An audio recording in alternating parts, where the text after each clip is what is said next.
Good evening. मुकद्दस मत्ती का इंजीली बयान, उसका चौथा बाब और उसकी पहली 11 आयात। The gospel according to saint Matthew chapter 4 and the first 11 verses. A very common passage indeed. खुदावंद के कलाम में यूं लिखा है, उस वक़्त रूह यस्सु को जंगल में ले गया ताकि इब्लीस से आजमाया जाए, और 40 दिन और 40 रात फाका करके आखिर को उसे भूख लगी। और आजमाने वाले ने पास आकर उससे कहा कि अगर तू खुदा का बेटा है तो फरमा कि ये पत्थर रोटियां बन जाएं। उसने जवाब में कहा, लिखा है कि आदमी सिर्फ रोटी ही से जीता ना रहेगा, बल्कि हर बात से जो खुदा के मुंह से निकलती है। तब इब्लीस उसे मुकद्दस शहर में ले गया और हैकल के कुंगरे पर खड़ा करके उसे कहा कि अगर तू खुदा का बेटा है तो अपने तई नीचे गिरा दे, क्योंकि लिखा है कि वो तेरी बाबत अपने फरिश्तों को हुक्म देगा और वो तुझे हाथों पर उठा लेंगे, ऐसा ना हो कि तेरे पाँव को पत्थर से ठेस लगे। यस्सु ने उसे कहा, यह भी लिखा है कि तू खुदावंद अपने खुदा की आजमाइश ना कर।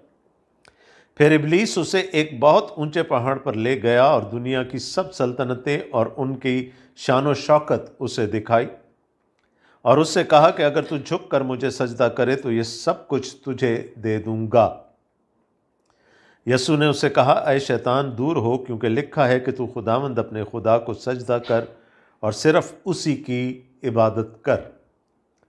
तब इब्लीस उसके पास से चला गया और देखो फरिश्ते आकर उसकी खिदमत करने लगे। ये हमारे खुदावंद यस्सु मसीह की इंजील है। मसीह की तमजीद हो, आमीन। द टेम्पटेशंस ऑफ जीसस, खुदावंद यस्सु मसीह की बेअबानी आजमाइश। अब क्यों, इसका जवाब हम तलाश करने की कोशिश करेंगे। यस्सु क्यों आजमाया गया? And part of the answer to this question, why was Jesus tempted, lies in the fact that he was also baptized. Remember, he did not need baptism and yet he was baptized. तो जब हम तीसरे बाब में थे, हमने खुदावंद यस्सु मसीह के बपतिस्मा के बारे में पढ़ा और सवाल यही उठा था कि यस्सु को बपतिस्मा की ज़रूरत नहीं थी। इवन यूहन्ना हिचकिचाया, लेकिन खुदावंद यस्सु मसीह ने कहा कि यह खुदा की मर्जी है, इसको पूरा होने दे। और फिर यूहन्ना ने खुदावंद यस्सु मसीह को बपतिस्मा दिया। इस बात पर हम बड़ी तफसील से बहस कर चुके हैं। लेकिन दो निशान जाहिर हुए थे। एक बसरी था, there was a visual sign. अलामती तौर पर खुदा का पाक रूह कबूतर की सूरत में, परिंदे की सूरत में यस्सु पर नाजिल हुआ। और फिर एक जो था वो समाई, एक ऑडिटरी साइन था। लोगों ने सुना, एक आवाज़ आई आसमान से, ये मेरा प्यारा बेटा है जिससे मैं खुश हूँ। ये जो एक छोटा सा फ्रेज़ है ना यहाँ पर, इसको ज़रा अपने जहन में रख लीजिए, ताकि जब हम खुदावंद यस्सु मसीह की आजमाइशों के बारे में पढ़ें तो हमें समझ आए कि क्यों आजमाया गया। ये मेरा प्यारा बेटा है। और ये किसने कहा था? ये खुदा बाप ने कहा था। किसके बारे में कहा था? खुदावंद यस्सु मसीह के बारे में कहा था। वही खुदावंद यस्सु मसीह अब आजमाया गया। मैंने आपको बताया था कि क्यों खुदा ये कहने पर मजबूर हो गया कि जिससे मैं खुश हूँ, इसलिए कि यस्सु मसीह ने अपने आप को उस खिदमत के लिए पेश कर दिया। तो जब खुदावंद यस्सु मसीह ने बपतिस्मा लिया तो that was a sign to his father that I am ready now. जिस मकसद के लिए तूने मुझे भेजा है, मैं उसको पूरा करने के लिए तैयार हूँ। और बाप ने कहा, बहुत अच्छा है, I am very pleased with him. Right? Jesus said, I am now available, I am ready for to serve the purpose for which I was sent. And God said, I am pleased with him. और मैंने आपको एक और बात बताई थी कि he had to identify with the sinful humanity. He had to be baptised.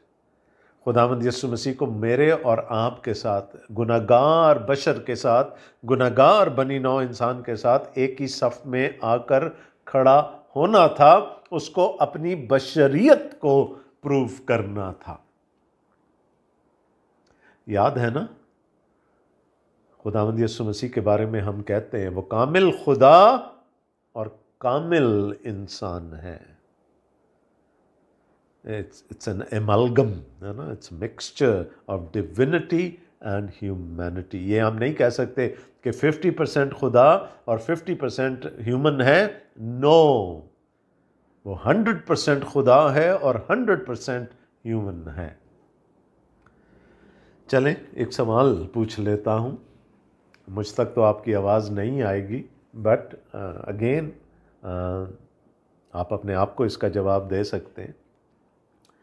हमने कहा यस्सु कामिल खुदा और कामिल इंसान है। मेरे लिए, आपके लिए, इंसान के लिए उसकी अलूयत ज़्यादा इम्पॉर्टेंट है या उसकी बशरियत? हम ये नहीं कह सकते। वैसे मैं सिर्फ सवाल की हद तक ये कह रहा हूँ, दोनों इम्पॉर्टेंट हैं, दोनों बहुत अहम हैं। Both the divinity and humanity of Jesus are equally important, but for the sinful man what is more important? क्या है जो ज्यादा अहम है? सोचा आपने? देखें, यीशु मसीह अगर अपनी अलूयत में बाप के पास रहता, उसकी गोद में बैठा रहता और इंसान बनकर इस दुनिया में ना आता, तो फिर मेरी और आपकी नजात कैसे मुमकिन हो सकती थी?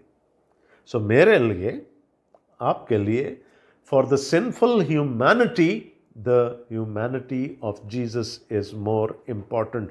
और खुदावंद यीशु मसीह की बशरियत के बारे में आपको एक और बात बता दूं कि वो एक दफ़ा जिस्म ले चुका है और अब वो उस जिस्म को ता अबद कभी नहीं छोड़ेगा। He will be in that body. वो अपनी बशरियत में रहेगा और वो हमारे साथ सकूनत करेगा नए यरूशलेम में। हमारे लिए, अच्छा चलें अब एक दूसरा सवाल इसी से रिलेटेड कर लेता हूँ। इब्लीस किससे ज़्यादा डरता था, खुदावंद यीशु मसीह की अलूयत से या उसकी बशरियत से?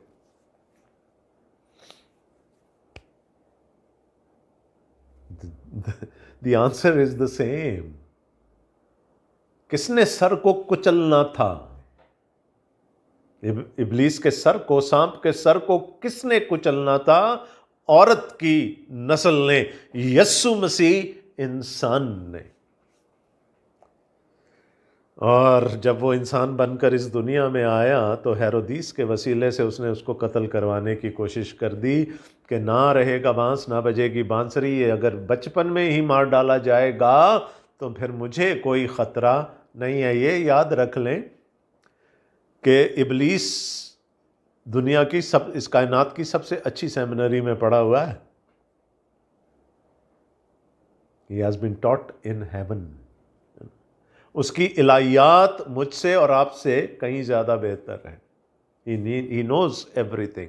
हाँ, इकरार नहीं करना ये एक और बात है, लेकिन है ना, क्या कहता है, शयातीन भी जानते हैं और थर थर कांपते हैं, लेकिन ईमान नहीं लेके आना।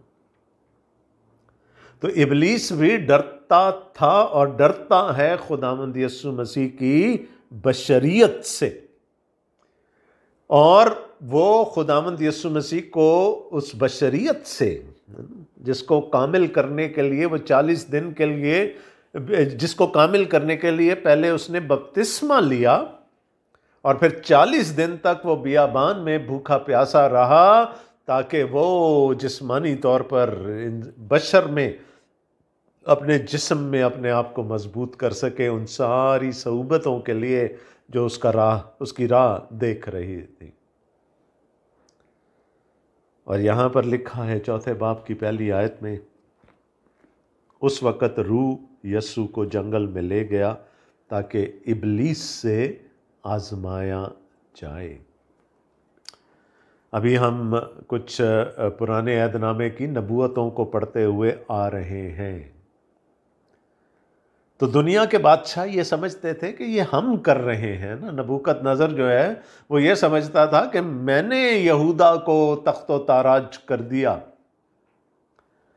लेकिन हबकूक नबी ने पहले से बता दिया था कि खुदा क्या कहता है, मैं कसदियों को चढ़ा लाऊंगा।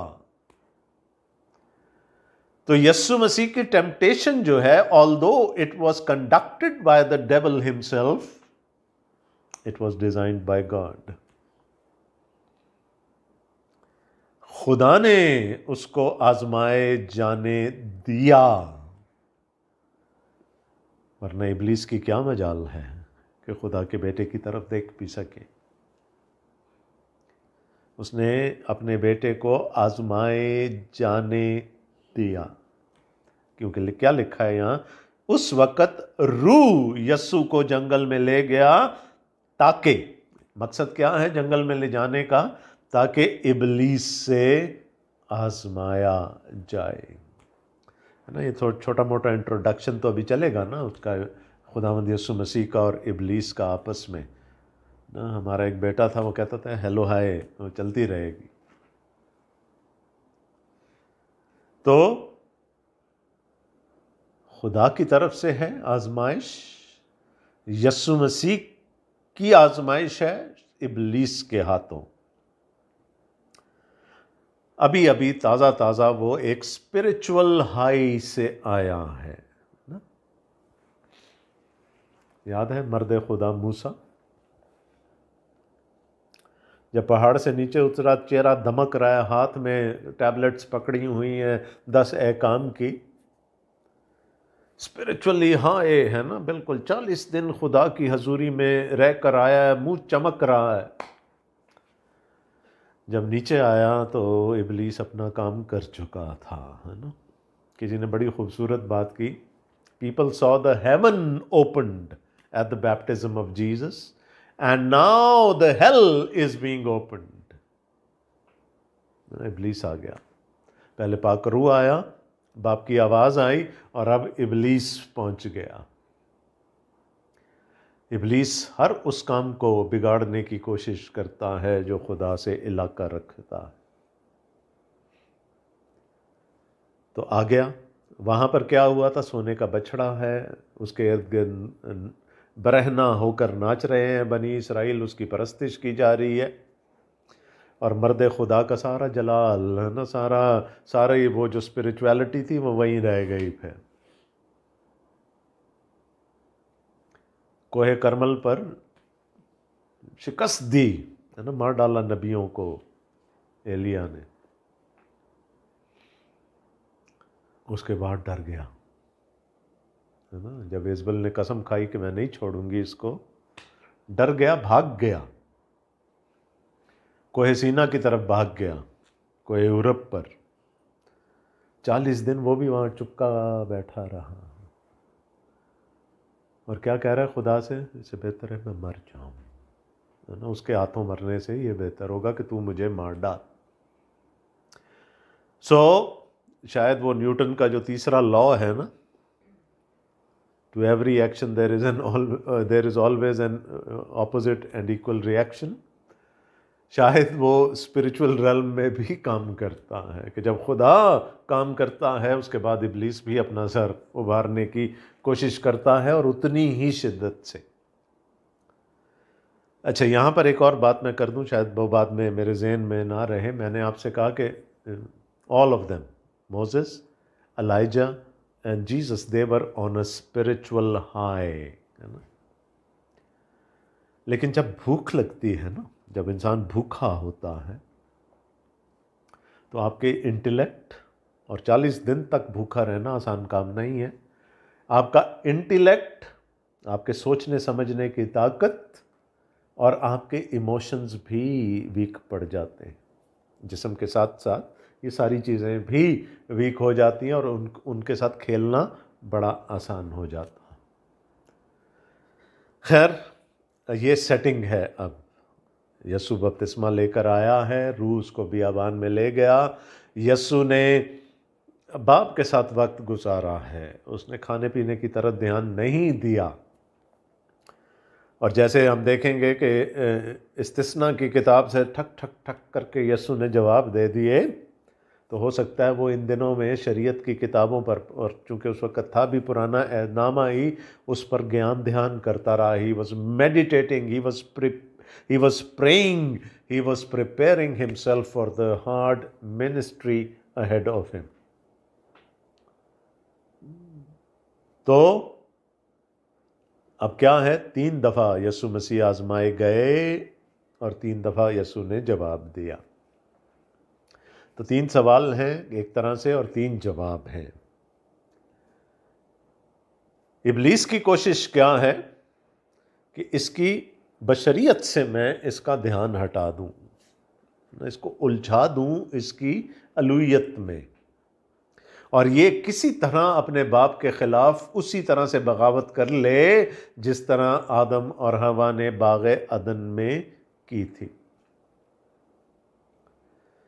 और देखें, हम पहले 3 उसकी आजमाइशों को देखेंगे और उसके बाद खुदावंद यीशु मसीह के जवाबों पर नज़र करेंगे। अब देखें, और 40 दिन और 40 रात फाका करके आखिर को उसे भूख लगी। मैं फिर कह रहा हूँ, दीज आर सुपर नेचुरल फास्ट्स, ठीक है। ये माफाकुल फितरत रोज़े हैं। इतने दिन तक भूखे प्यासे रहना मेरे और आपके लिए शायद पॉसिबल नहीं होगा, क्योंकि फिर बॉडी अपने आप को खाना शुरू कर देती है अंदर से। चर्बी के जो आपके स्टोर्स होते हैं, मसल जब आपके होते हैं, वो सब पिघलना शुरू हो जाता है सब कुछ। आपका मैदा सुकड़ जाता है, आपकी आंतें सुकड़ जाती हैं। मूसा 40 दिन खुदावंद की हजूरी में रहा, हमें नहीं पता कि उसने कुछ खाया या पिया। एलिया पहाड़ पर छुपा रहा 40 दिन के लिए, हमें नहीं पता उसने कुछ खाया या पिया, मोस्ट प्रॉबेबली नहीं।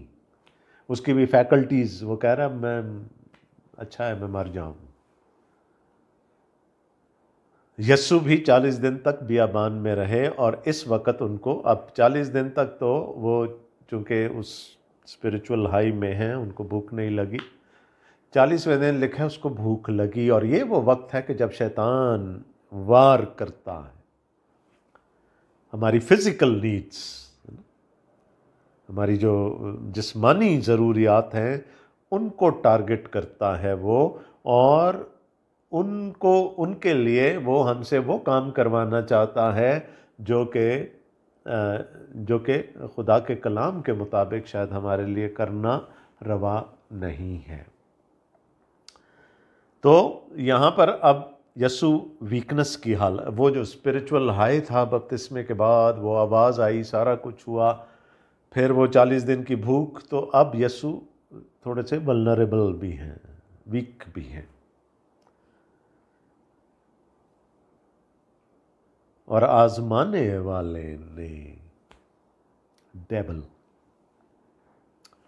जो यूनानी का लफ्ज़ है वो है डायाबलोस, जिसे कि हमारा अंग्रेज़ी का लफ्ज़ निकलता है डायबॉलिकल, धोखा देने वाला, आजमाने वाला, कुछ है को कुछ और करके दिखाने वाला, उसने आकर वहीं पर वार किया।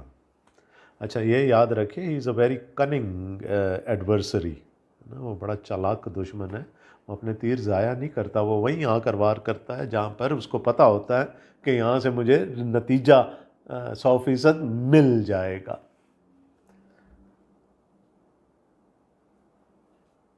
अब 3 आजमाइशें हैं, उनमें से 2 में बिल्कुल एक्सप्लिसिटली लिखा हुआ है, अगर तू खुदा का बेटा है, if you are the son of God.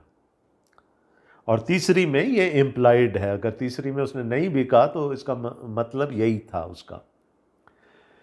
किसी एक इंग्लिश ट्रांसलेशन में मैंने देखा था, वहां लिखा था since you are the son of God, और मेरे नज़दीक ये बेहतर तर्जुमा है, इफ़ नहीं। इब्लीस की, मैंने कहा उसकी थियोलॉजी बिल्कुल करेक्ट है। उसको शक नहीं है खुदावंद यीशु मसीह के बारे में। हाँ, ये ज़रूर है कि वो खुदावंद यीशु मसीह के दिल में शक डालना चाह रहा हो, जैसे हवा के दिल में उसने शक डालने की कोशिश की थी बाग अदन में। तो क्या कह रहा है? Since you are the son of God, I believe that you are the son of God, your father spoke from the heaven that you are his son, so use your rights. ना अक्सर आपने देखा होगा कौमी assembly में, सूबाई असम्बलियों में जब इजलास चल रहे होते हैं तो अक्सर प्रिविलेज मोशन टेबल किए जाते हैं, है ना, तहरीक इस्तिकाक पेश की जाती है कि जी हमारा इस्तिकाक मजरू हो गया, एयरपोर्ट पर हमें सिक्योरिटी वाले ने रोक लिया, हमारा इस्तिकाक मजरू हो गया क्योंकि हम तो we are members, esteemed members of the national assembly. तो इब्लीस उसको क्या कहने की कोशिश कर रहा है कि ये तेरा इस्तिकाक है, this is your privilege as the son of God that your father should provide for you. ये तेरा इस्तिकाक है कि तेरा बाप तेरे लिए मुहैया करे क्योंकि तू उसका बेटा है। चूंकि सिंस, चूंकि तू उसका बेटा है, ये तेरा हक है। और चूंकि उसने नहीं किया 40 दिन तक, है ना, क्या कहा था हवा से, मैंने सुना है कि तुम बाग के किसी दरख्त का फल नहीं खा सकते। शक डालने की कोशिश की। तो ये कैसा तुम्हारा खालिक है, ये कैसा तुम्हारा मालिक है जो तुम्हारा ध्यान ही नहीं रखता। तो यहाँ पर क्या कह रहा है? तू खुदा का बेटा है चूंकि तेरे बाप ने तुझे मुहैया नहीं किया, यू आर फ्री, है ना, तू कर सकता है, हुक्म दे।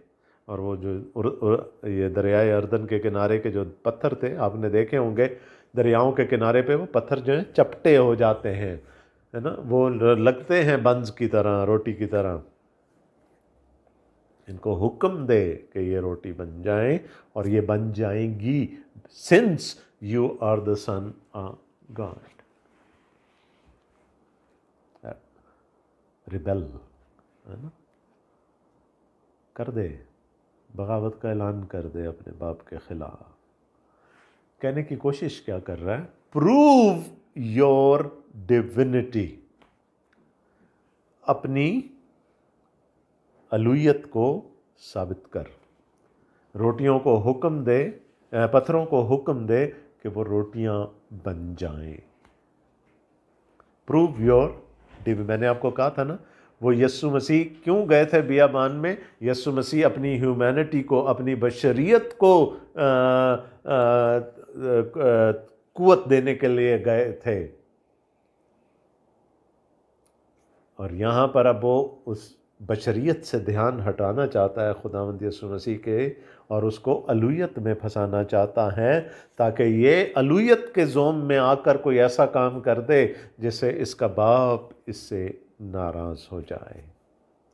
Prove your divinity, prove that you are the son of God, and you are the son of God, you can do this. So he hit at a physical need, एक जिस्मानी ज़रूरत पर उसने हमला करने की कोशिश की। 5वीं आयत में जाएंगे जहाँ पर दूसरी आजमाइश है खुदावंद यीशु मसीह की। तब इब्लीस उसे मुकद्दस शहर में ले गया और हैकल के कुंगरे पर खड़ा करके उससे कहा कि अगर तू खुदा का बेटा है तो अपने तई नीचे गिरा दे, क्योंकि लिखा है कि वो तेरी बाबत अपने फरिश्तों को हुक्म देगा और वो तुझे हाथों पर उठा लेंगे, ऐसा ना हो कि तेरे पाँव को पत्थर से ठेस लगे। वी डू नॉट नो कि कैसे हुआ ये, बट यहाँ लिखा है कि इब्लीस खुदावंद यीशु मसीह को, he took him to the pinnacle of the temple, to the highest point of the temple. और ये हाईएस्ट पॉइंट जो था, ये साउथ ईस्टर्न जो कोना था हैकल की बिल्डिंग का, जो सोलोमन्स पोर्टिको था बाहर, जो बरामदा था सुलेमान का, उसका जो साउथ ईस्ट कोना था, क्या कहेंगे उसको, जनूब मशरकी कोना, उसके नीचे कदरून का नाला था। तो वो सबसे ऊंचा मकाम था हैकल का, तकरीबन 450 फुट की बुलंदी थी। क्या कहना चाह रहा है? अपने आप को नीचे गिराते हैं। देखें, रोटी के सिलसिले में भी एक बात मैं शायद बताना भूल गया, let me do that before we come here. देखें पीछे क्या है, जब बाग़ अदन लगाया खुदा ने तो लिखा है, उसने इंसान की जिस्मानी ज़रूरत पूरा करने के लिए उसे कहा, बाग के हर दरख्त का फल तू बेरोक टोक खा सकता। उसने कहा देखें, वो भी तो खुदा का बेटा था आदम, और खुदा ने उसके लिए भी मुहैया किया। बनी इसराइल के लिए 40 साल उसने कहा मेरा पहलौठा है, मेरा बेटा है, 40 साल तक मन बरसाता रहा, खुदा मुहैया करता रहा, तू भी है ना। और उसने तेरे लिए मुहैया नहीं किया तो तू अपने लिए खुद मुहैया कर ले। और यहाँ पर अब क्या है, खुदा हिफाजत करता है, अपने लोगों की हिफाजत करता है। वो अपने फरिश्तों को हुक्म देता है, पैरा देता है, अपने फरिश्तों को उनके पैरे पर मुकर्रर करता है ताकि वो महफूज रहें। तो first was the provision of God, this is now the protection of God, है ना। खुदा की मुहैया परवरदिगारी थी, मुहैया करना, और अब खुदा की हिफाजत है। और चूँकि पहली आजमाइश का जवाब खुदावंद यीशु मसीह ने कलाम मुक़द्दस में से दिया था, इसने कहा अच्छा मुझे भी आता है कलाम, है ना, let me now then deal with you in your own terms. तो उसने भी ज़बूर 91 से कोट किया, लेकिन उसने वही किया जो हर बिदती करता है, वो बीच में से एक लाइन छोड़ गया।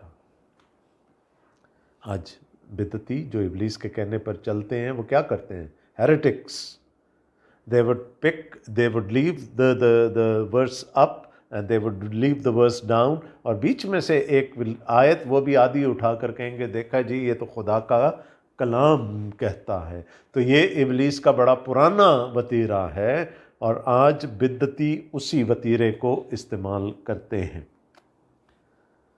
उसने कहा इट्स योर राइट।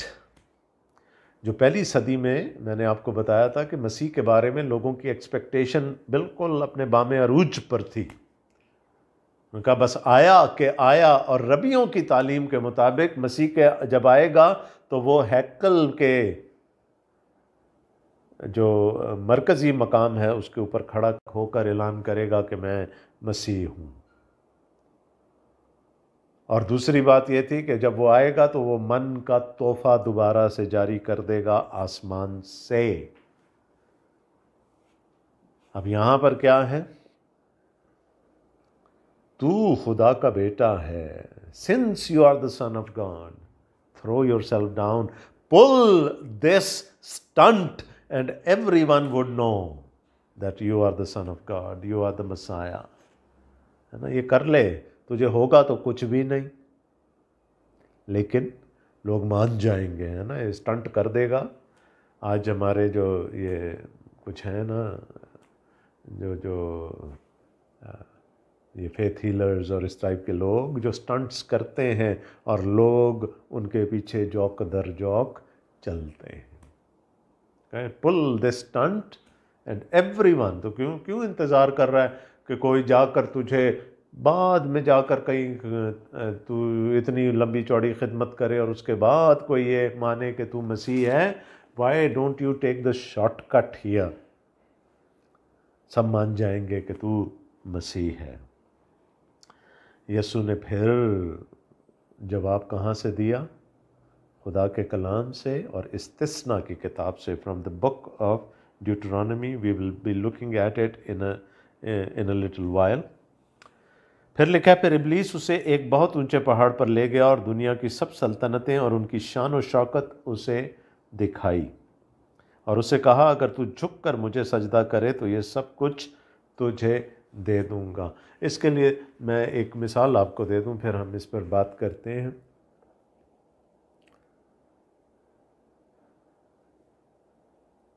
दो बच्चे थे रिबका के पेट में, ईसाऊ और याकूब। ईसाऊ बड़ा था, याकूब छोटा है। खुदा ने उनकी पैदाइश से पहले ये ऐलान कर दिया कि बड़ा छोटे की खिदमत करेगा। और वो चूँकि खुदा का इरादा था, ये होना था। लेकिन याकूब और उसकी माँ ने मिलकर ये प्लान बनाया कि हम किसी तरह से पहलौठे का हक छीन लें बड़े बेटे से। इंतज़ार नहीं किया कि खुदा अपने वक्त में अपने मकसद को पूरा करे, बल्कि जल्दबाजी से काम लिया। सारा ने क्या किया? अब्राहम से कहा मेरी तो उम्र रही नहीं बच्चे पैदा करने वाली, ये मेरी एक जवान मिस्री लौंडी है हाजरा, तो इसको ले ले। और देखें कि आज दुनिया कहाँ खड़ी है उस एक फैसले की वजह से। तो जल्द यानी शॉर्टकट्स, इब्लीस हमें शॉर्टकट्स दिखाता है। खुदा हमें सरफराजी देना चाहता है, अपने मुकर्रर टाइम पर सरफराज करना चाहता है, लेकिन इब्लीस कहता है नहीं नहीं नहीं नहीं नहीं नहीं, इतना लंबा इंतज़ार क्यों? There is a shortcut there. उसने कहा ये सब कुछ तेरा है, मुझे पता है, आज मेरा है, लेकिन एक दिन ये सब कुछ तेरा हो जाएगा, तेरे पाँव की चौकी बन जाएगा ये सब कुछ। लेकिन उसके लिए तुझे बड़ा कठिन रास्ता चुनना होगा, उस रास्ते पर चलना होगा। All of this belongs to you, all of this belongs to me now, but one day it will be yours. But to get it, you will have to go through a very arduous way. You will have to go to the cross. है ना? वो रास्ता सलीब में से होकर गुजरता है। तो क्या ज़रूरत है इतनी तकलीफ उठाने की?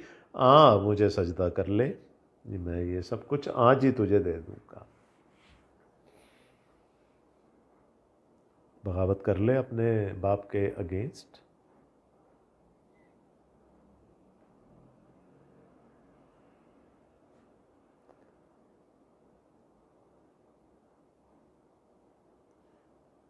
सरफराजी, तुम्हें अक्ल मिल जाएगी, तुम खुदा जैसे हो जाओगे।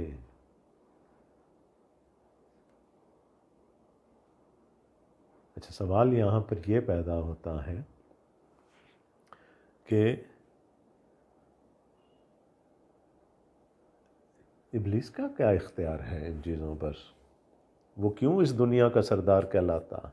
उसको किसने दिया ये इख्तियार? क्या खुदा ने दिया?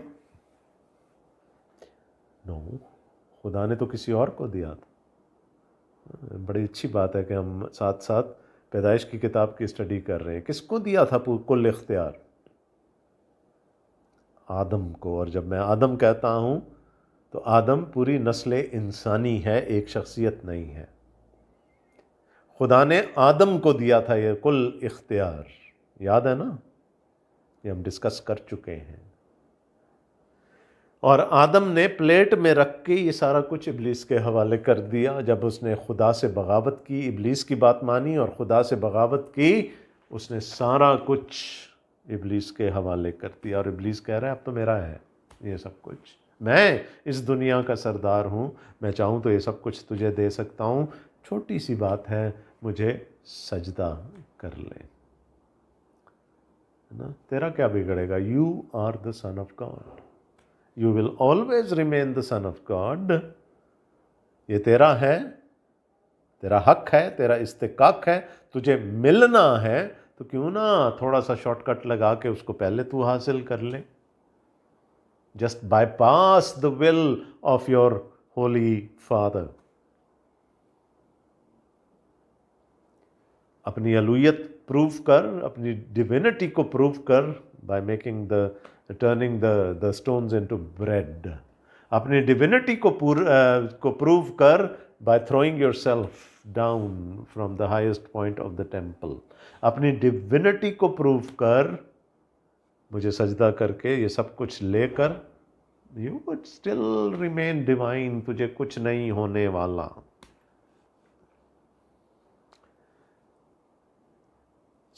क्या करना चाह रहा है इब्लीस? खुदावंद यीशु मसीह का ध्यान उसकी बशरियत से हटाना चाह रहा है, जिस बशरियत को कामिल करने के लिए खुदावंद यीशु मसीह ने बपतिस्मा लिया, और जिस बशरियत को कामिल करने के लिए रूह उसको बियाबान में ले गया, इब्लीस उस बशरियत से खुदावंद यीशु मसीह का ध्यान हटाने की कोशिश कर रहा है, क्योंकि वो डरता है उसकी बशरियत से। क्योंकि अपनी बशरियत में खुदावंद यीशु मसीह ने उसके सर को कुचलना था। इसको दूसरी तरफ लगा दो, इसको अपने हकूक में, इस्तेकाक में फंसा दो। Don't let him come towards his humanity. अब आइए खुदावंद यीशु मसीह के जवाबों की तरफ। चौथी आयत, उसने जवाब में कहा, लिखा है कि आदमी सिर्फ रोटी ही से जीता ना रहेगा, बल्कि हर बात से जो खुदा के मुंह से निकलती है। रोटी सिर्फ जिस्म को सैर करती है, लेकिन जो हमारी ज़िंदगी है, जो हमारी रूह है, जो हमारी जान है, उसकी सैरी के लिए हमें खुदा का कलाम चाहिए। हर बात जो खुदा के मुंह से निकलती है। कहाँ से ली ये बात? इस्तिस्ना 8 बाब से। फिर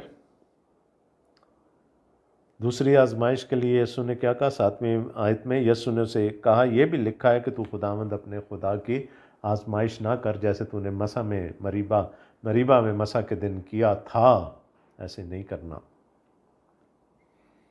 कहाँ से जवाब आया? फिर इस्तिस्ना की किताब से, from the book of Deuteronomy. And then in verse 10 लिखा है, यीशु ने उससे कहा, ऐ शैतान दूर हो, क्योंकि लिखा है कि तू खुदावंद अपने खुदा को सजदा कर और सिर्फ उसकी इबादत कर। कहाँ से आया ये जवाब भी? फिर इस्तिस्ना की किताब। 2 बाब हैं, 6ठा बाब और 8वां बाब, जिसमें से खुदावंद यीशु मसीह ये जवाब दे रहे हैं। सो प्रॉबली आखिरी दिनों में वो इन अबवाब पर गौर कर रहे होंगे, मेडिटेट कर रहे होंगे, बिल्कुल ताज़ा है उनके जहन में। और शायद ये बात भी उनके जहन में ताज़ा थी कि दाऊद ने कहा था, मैंने तेरे कलाम को अपने दिल में छुपा लिया है ताकि तेरे खिलाफ गुनाह ना करूं।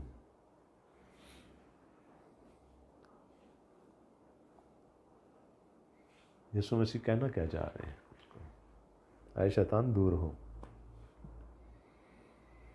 तू मुझे मेरी रूहानियत का, जो अलूहियत का झांसा देना चाह रहा है ना, तो मैं तुझे एक और हक बता देता हूँ खुदा के बेटे होने का।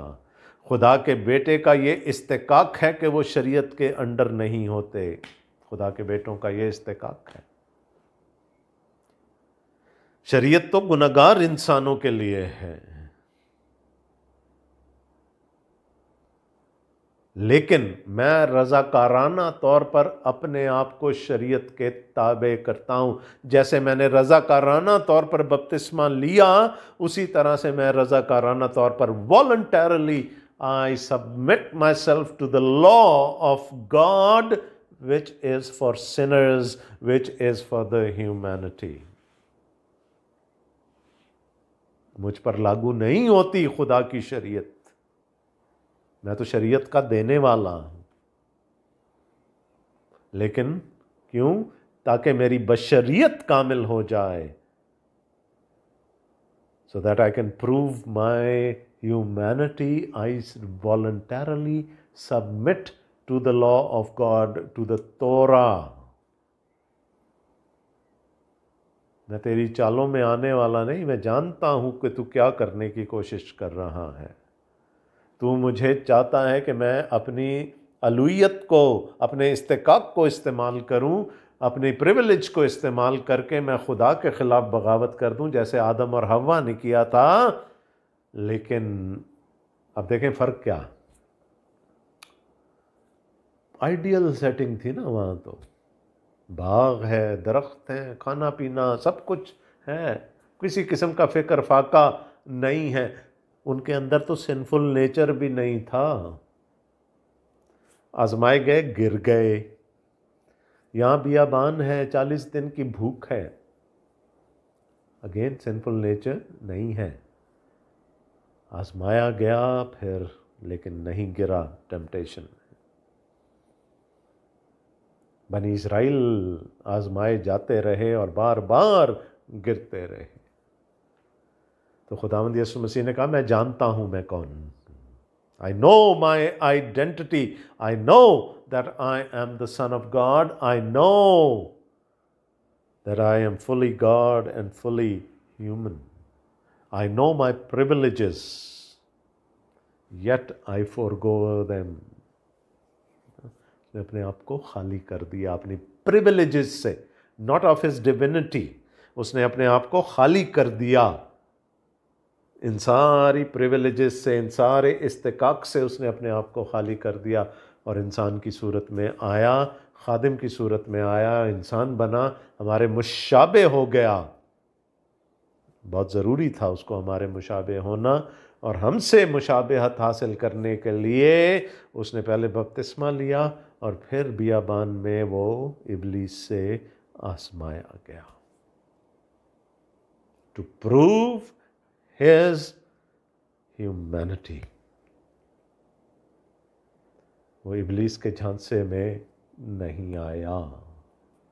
इब्लीस ने कहा, तेरा हक है कि तेरा खुदा तेरे लिए मुहैया करे, प्रोवाइड करे, प्रोविज़न।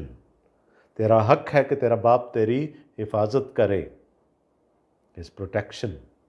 और तेरा हक है कि तेरा बाप तुझे सरफराज करे, हिज प्रमोशन। है ना, यही 3 बातें ज़बूर 23 में भी हमें मिलती हैं। हक है तेरा, इस्तेमाल कर, use your privilege, prove your divinity, prove that you are the son of God. I know that you are, you know that you are, let the others also know that you are the son of God. ना, मुझे तो पता है कि तू कौन है, तुझे भी पता है कि तू कौन है, लेकिन दूसरों को नहीं मालूम। उनको बताने के लिए सब कुछ कर दे ताकि पता चल जाए कि यहाँ एक अलूयत से भरी हुई शख्सियत आई है, खुदा का मसीह आया है। खुदा ने कहा, मैं इसलिए नहीं आया था, यसू ने कहा, मैं इसलिए नहीं आया था, मैं इसलिए आया था कि मैं बनी नौ इंसान के साथ विद द सिंफुल ह्यूमैनिटी मैं आइडेंटिफाई करूँ, मैं उनसे मुशाबहत पैदा करूँ, सो कल को फिर मैं उनके गुनाहों का कफ़ारा दे सकूं। So that is why Jesus was tempted in the wilderness, and that is why Satan came after him. नतीजा क्या निकला? तब इब्लीस उसके पास से चला गया। याकूब रसूल क्या कहते हैं? मुकाबला करो, वो भाग जाएगा। If you stand up to him, he will flee। और देखो, फरिश्ते आकर उसकी खिदमत करने लगे। बाप ने छोड़ा तो नहीं ना, बाप तो ट्रेन कर रहा था अपने बेटे को सारे काम के लिए जो उसको करना है। And when the training was over, the angels came down to serve him. लेकिन ये मुठभेड़ आखिरी नहीं थी, ये हेलो हाय आखिरी नहीं थी इब्लीस और यस्सु के दरमियान। आगे बहुत सारे टाकरे होने बाकी हैं। क्रॉस पर, सलीब पर भी खुदावंद यीशु मसीह को यही ताना दिया गया था ना, अगर तू खुदा का बेटा है तो आजा, नीचे उतर आ, हम मान जाएंगे कि तू मसीह है, हम तुझ पर ईमान ले आएंगे। So come down from the cross. So this tussle, है ना, दिस टसल कंटिन्यूज, है ना, ये सागा चलता रहेगा। और आहिस्ता आहिस्ता जब हम उन मकामात की तरफ बढ़ेंगे तो फिर हम उन सारी चीज़ों को देखेंगे। So Satan wanted Jesus to prove his divinity. Jesus wanted to prove his humanity. And to prove his humanity, he voluntarily chose to be baptized and he voluntarily chose to be tempted by the devil. तो उसको उस खिदमत के लिए अपने आप को तैयार करना था, उन सऊबतों के लिए अपने आप को तैयार करना था जो उसकी राह में आने वाली थी। तो खुदावंद का शुक्र करते हैं आज की शाम के लिए, इस अच्छे कलाम के लिए, और फिर खुदावंद ने चाहा तो इस सिलसिले को हम इसी तरह से जारी रखेंगे अगली बाइबल स्टडी तक। खुदावंद आप सबको बड़ी बरकत दे। आमीन।